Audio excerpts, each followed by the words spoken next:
Kawan-kawan, sejak 2005, hampir semua TV ada port USB di belakang ni. Tapi korang tahu tak sebenarnya untuk apa? Bila korang tahu nanti, sama ada korang akan terima kasih kat saya atau marah sebab tak tahu awal-awal lagi.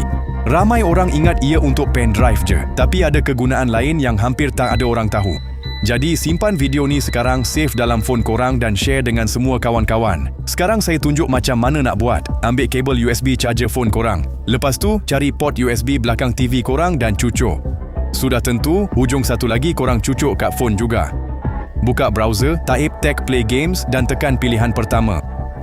Lepas tu, tekan 3 garisan atas sekali, pergi hiburan dan cari tukar TV lama jadi smart.